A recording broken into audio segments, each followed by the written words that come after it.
Assalamualaikum warahmatullahi wabarakatuh. Waalaikumsalam warahmatullahi wabarakatuh. Perkenalkan, saya Lutfiana Nur Aiza Afifah.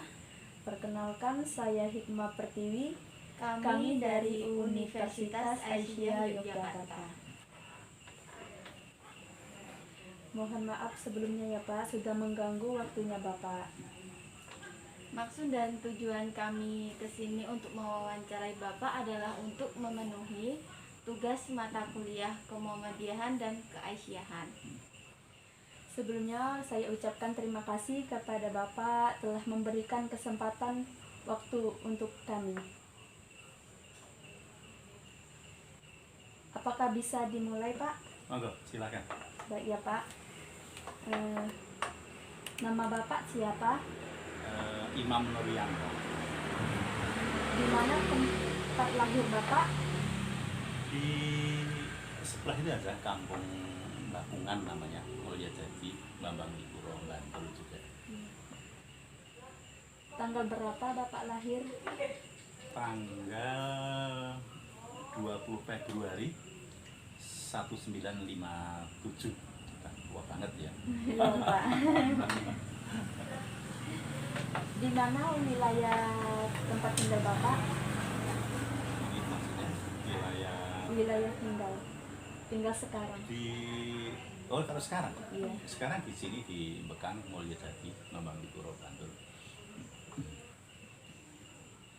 Pendidikan terakhir Bapak apa?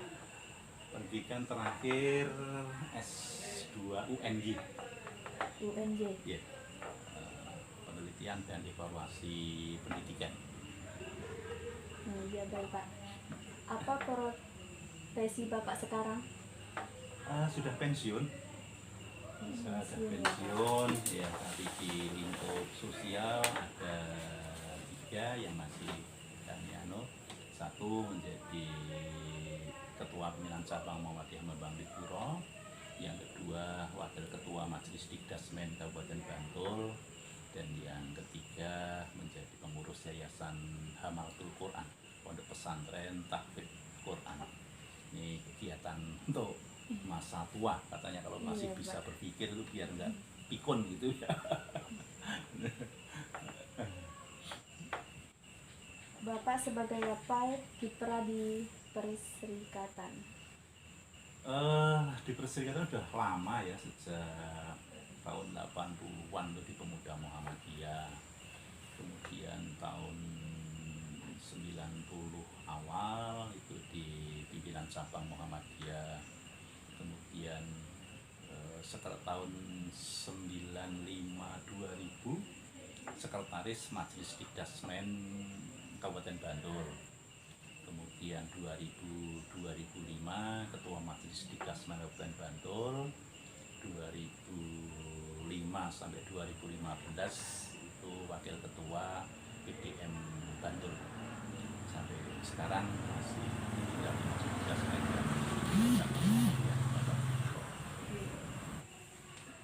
Nama istri Bapak siapa Pak? Sindu Resmi Mudiasih, guru SMP Muhammadiyah tapi hanya di depan sini aja. Tempat tanggal lahirnya Pak di mana? Di Bantul juga, tanggalnya kalau nggak salah, kita tidak pernah merayakan ulang tahun jadi Iya. lupa ya. Iya Kalau Pak. nggak salah 3 Oktober 63 ya, 3 Oktober 63 sekarang masih aktif mengajar. Nama anak Bapak siapa Pak? Yang pertama Anis Mutiari, yang kedua Ikhwan Pramudita, yang ketiga Alfi Mutiari. Sudah kerja ya Pak? Anaknya. Yang nomor 1 alhamdulillah ini sedang ambil S3 sama suaminya. Iya. Ya, kebetulan berdua dapat beasiswa semuanya, jadi sekeluarga sekarang di Austria. Ambil S3, kalau anak saya di bidang teknik kimia, menantu saya di bidang elektronika. Yang kedua di Bantul sini, yang ketiga masih ikut di rumah sini. Iya Pak. Nama kedua orang tua Bapak siapanya Pak? Orang tua sudah almarhum semuanya, Almarhum ya, Pak. Bapak Sumarti, Ibu Khadijah, sudah almarhum semuanya, sudah 10-an tahun yang lalu. Lanjut ya, Pak. Jelaskan gambaran umum tentang Bapak. Gimana ya? Saya seorang pendidik sejak awal, sejak tahun 77, profesi di pendidikan. Selepas SMA, meskipun tadinya pelarian ya, pelarian artinya dulu awalnya tidak begitu suka jadi guru itu, karena ya namanya anak muda kan, apa ya, sekolah kok guru itu kok enggak gengsi gitu ya. Iya, Pak. Jadi tapi memang jalan itu harus begitu. Kemudian dulu sebenarnya saya diterima di UGM Teknik Kimia, tetapi karena punya buta warna nggak bisa masuk, sehingga putus asa gitu ya. Seorang anak muda kok nggak kuliah, kok nggak UGM, itu kan nggak ya. Kemudian oleh orang tua saya direleh untuk bisa masuk ke waktu masih IKIP waktu itu ya.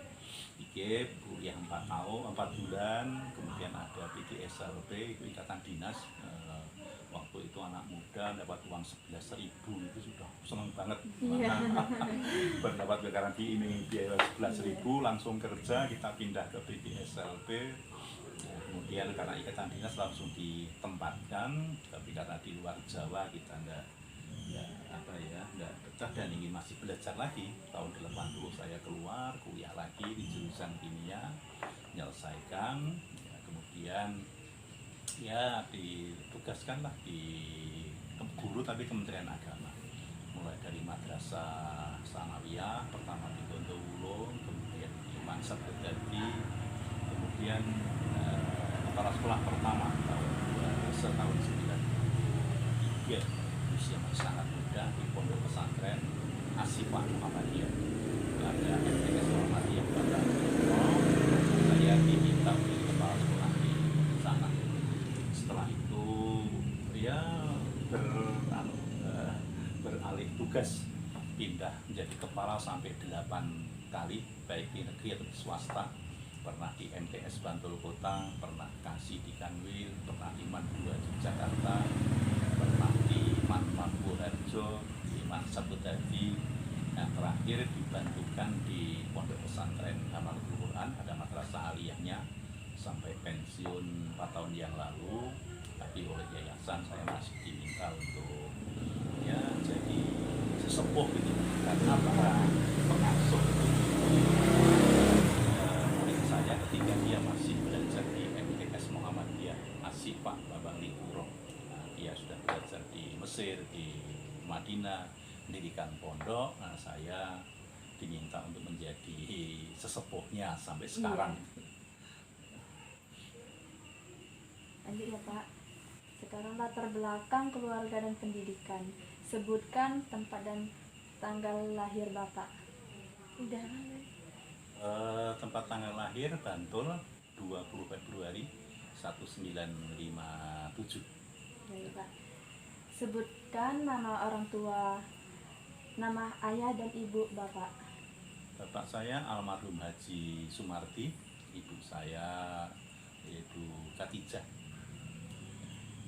Jelaskan latar belakang orang tua Bapak. Orang tua Bapak guru. Kalau ibu saya dia ibu rumah tangga, tapi karena waktu itu di rumah itu punya jasa penggilingan padi, ibu saya sambil jualan beras, jualan dedak, katul, merang dan sebagainya. Pokoknya jual beli yang senafas dengan penggilingan padi itu. Jelaskan saudara-saudara Bapak. Saudara saya anak nomor 2 dari 8 bersaudara. Kakak saya sudah bidan, sudah pensiun juga. Adik saya dosen di Unsud Jenderal Sudirman Purwokerto. Kemudian adik saya nomor jadi saya nomor 2, ya, nomor 3 di Unsut, nomor 4 guru di STM Cetis. Kemudian yang nomor 5 sudah pensiun, terakhir tapi di Dinas Pertanian. Nomor 6 guru di SMK Negeri Semarang. Nomor 7 guru di SMK Negeri Gondrong. Dan yang terakhir ibu rumah tangga, suaminya di Jakarta. Jelaskan lingkungan keluarga dan tempat tinggal Bapak. Kalau di sini rumah pendidikan, kita pendidikan dan di komplek Muhammadiyah.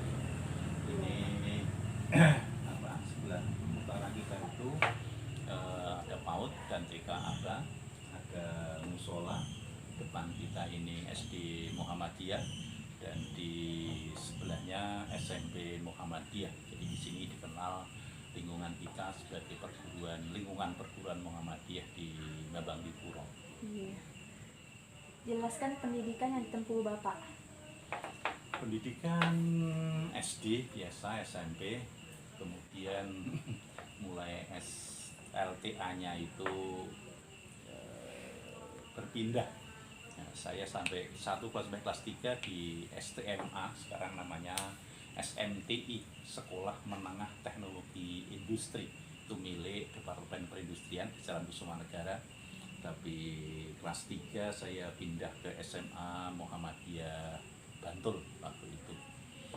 Kemudian kuliah 4 bulan pertama tadi kita sampaikan di IKIP Negeri, keluar kemudian masuk di PIKI SLP yang berkaitan dinas, tugas jadi guru 3 tahun, lalu ada minat lagi untuk kuliah lalu kuliah sambil kerja juga, kemudian menjadi guru di Kementerian Agama, ada di MTS Wudowulung, Mansabdo Dadi, kemudian diangkat jadi kepala sekolah di MTS Muhammadiyah Mabanglipuro, itu di komplek Pondok Pesantren Asyifa Muhammadiyah Mabanglipuro, kemudian ditarik ke sekolah-sekolah negeri, MTS Negeri Bantul Kota, Kasih di Kanwil, Kementerian Agama Yogyakarta, dimutasi lagi menjadi kepala MAN Yogyakarta 2 yang di Jalan Ngapian itu,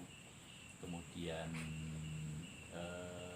pindah ke Sleman, dari MAN Maguharjo dekat stadion Maguharjo, lalu pindah Mansur Dadi, dan terakhir diperbantukan di Madrasah Aliyah Hamalatul Quran Gunung Sepu sampai pensiun Pondok Takbit itu. Nah, kemudian setelah pensiun ya dulu para pengasuhnya adalah murid-murid saya, alumni dari Pondok Pesantren Asyifa, tapi sudah belajar di Mesir, Al-Azhar, dan di Madinah dirikan pondok. Nah, saya kemudian diminta untuk menjadi sesepuhnya sampai sekarang. Sampai tadi ini kita baru pulang, rapat mulai jam 9 untuk pengembangan pondok ke depan. Baru saja pulang setelah maghrib tadi, masih dalam kaitan juga dengan rencana pengembangan ke depan pondok Hamalatul Quran. Ya. Baik, saya lanjutkan ya Pak. Untuk pembentukan diri, pengalaman apa yang Bapak anggap bisa untuk membentuk kematangan Bapak? Ya, berorganisasi itu lebih mempercepat pendewasaan kita.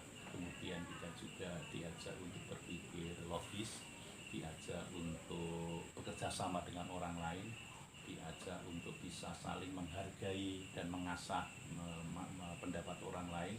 Kemudian kita juga belajar untuk dalam bekerja dalam satu sistem, juga belajar untuk memberikan putusan-putusan, dan ini sangat bermanfaat setelah kita ada di dunia kerja. Biasanya mereka yang aktif di organisasi itu jenjang kepemimpinan cepat, jadi rata-rata yang di organisasi itu jadi kepala-kepala itu cepat ya. Teman-teman seangkatan saya apapun profesinya itu cepat untuk karena dia sudah terbiasa untuk memimpin orang, untuk mengadakan rapat, untuk menampung pendapat orang lain, mengkomunikasikan dengan orang lain, kemudian memberikan putusan-putusan yang bisa diterima semua pihak, itu sangat bermanfaat kalau ketika kita baik di tingkat SMA, tingkat mahasiswa, setelah itu juga di lingkungan masyarakat kita banyak berorganisasi, ya, banyak menentukan apa ya, saya di organisasi itu. Lalu bisa dijelaskan Pak bagaimana lingkaran pergaulan Bapak? Saya bergaul biasa dengan orang yang lebih tua. Lebih tua. Saya itu ketika masih menjadi guru muda, teman saya itu 3 orang, ketiganya kepala sekolah. Jadi saya mungkin termasuk kepala sekolah yang termuda waktu itu, usia baru 30-an 5 tahun sudah diangkat kepala sekolah. Tapi saya banyak belajar karena saya itu punya grup 4 orang. Nah, satu paman saya sendiri, yang Pak Guntur Margono, kepala SD yang bagus prestasinya, Bapak Haji Ngadimin yang dia mimpin sekolah sukses, Pak Sumardi sebelah rumah kita ini. Kita punya grup hampir tiap malam itu ngumpul-ngumpul, membicarakan organisasi, membicarakan apa.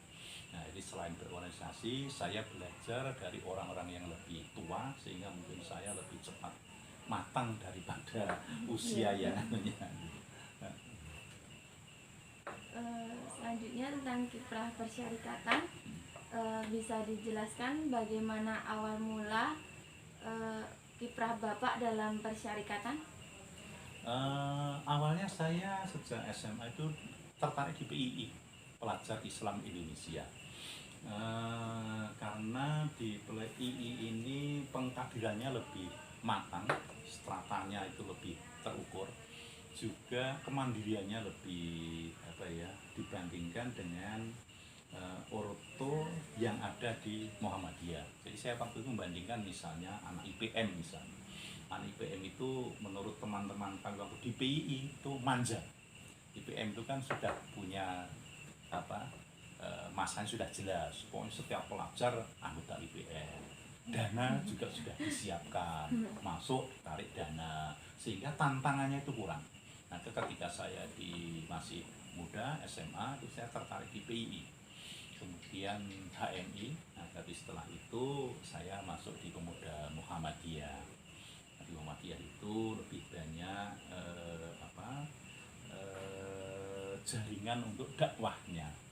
Nah, setelah itu karena saya guru, maka saya nekuni banyak di pendidikan. Jadi saya waktu itu di cabang pun saya ngurusi pendidikan, kemudian di tingkat daerah menjadi sekretaris majelis dikdasmen tingkat daerah. Nah, kemudian jadi ketua majelis dikdasmen karena saya tertarik dengan dunia pendidikan. Nah, kemudian setelah itu wakil ketua di 2 periode. Nah, sekarang sudah mulai tua, saya sudah mulai agak mengurangi aktivitas, tapi masih menjadi anggota dikdasmen juga. Hal apa saja yang Bapak lakukan dalam berkiprah di persyarikatan? Kalau di persyarikatan kita lebih banyak karena itu komunal sifatnya, ya, kolektif gitu ya. Nah, kita kerja-kerja bareng. Yang monumental sampai sekarang untuk Bambang Lipuro itu kita mendirikan Pondok Asyifa tahun 89. Waktu itu kita dirikan pondok karena kita menyadari di lingkungan Muhammadiyah itu terjadi kelangkaan ulama. Jadi meninggalnya Pak AR, meninggalnya Pak Anzar Basir, kemudian di tingkat Bantu ada mana Pak Dimyati, itu tidak tergantikan dengan ulama-ulama itu. Dan waktu itu tahun 80-an itu Pondok Pesantren Muhammadiyah masih sangat langka, maka kita cabang mendirikan pondok pesantren namanya Asyifa yang ada di Ganjuran. Monumental kedua yang kedua yakni SMK Muhammadiyah Bambang Lipuro. Dulu diawali dengan yang kecil, sekarang termasuk salah satu SMK terbesar di Bantul. Yang ketiga pendirian PKU Pratama di Sribit. Itu karya-karya monumental kami, bukan saya ya, tapi kolektif bersama ada itu. Di tingkat majelis kita lebih banyak koordinasi. Nah, di waktu periode kami kita sangat dekat dengan bapak yang ada di pemerintahan, di kepala dinas, sehingga apalah usulan-usulan kita banyak diperhatikan, misalnya masalah bantuan, ya, penduduknya kita tidak sedikit dapat bantuan itu, lalu bantuan itu diproporsionalkan, ya, dan yang lain-lain. Tapi yang monumental untuk yang di cabang 3 itu, Pondok Pesantren Asyifa sampai sekarang masih berdiri, SMK Muhammadiyah Bambang Lipuro, nah itu termasuk sekarang SMK terbesar di Bantul, lalu PKO Muhammadiyah Bambang Lipuro. Lalu jabatan apa saja yang pernah diemban Bapak dalam persyarikatan? Di cabang saya di Pemuda Muhammadiyah saya menjadi promotor sajalah, menjadi provokator sajalah. Kemudian masuk ke pimpinan cabang, itu ngurusi majelis Dikdasesman cabang, lalu di tingkat daerah sekretaris majelis awalnya, kemudian naik menjadi ketua majelis daerah, lalu naik lagi menjadi wakil ketua PDM 2 periode. Untuk peran sosial apa yang dilakukan Bapak di luar persyarikatan? Mungkin lebih banyak di pondok pesantren ya. Saya kalau yang peran sosial seperti RT, RW, kegiatan saya kok kurang tertarik. Jadi saya tertarik di dakwahnya. Jadi di Muhammadiyah juga itu karena gerakan dakwah. Nah, saya tertarik di Hamalatul Quran karena itu adalah pondok tahfidz, pondok yang akan menghasilkan para penjaga Quran. Jadi pondok yang akan menjamin bahwa di masa depan Al-Quran itu masih akan dipelajari orang. Nah, ini yang kita kurang di Muhammadiyah. Ya. Di Muhammadiyah hampir belum punya pondok tahfidz yang berkelas begitu ya. Meskipun sekarang sudah ada kesadaran, diantaranya adalah Ma'had Pondok Pesantren yang tahfidz Ibnu Jurem itu sudah mulai ada ketertarikan bahwa menghafal Quran itu penting. Tapi waktu tahun 90-an Muhammadiyah belum tertarik dengan itu, maka saya banyak terjun di sana.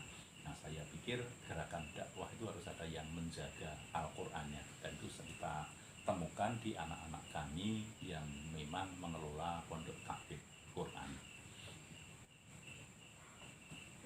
Lalu apakah ada penghargaan yang pernah diterima Bapak?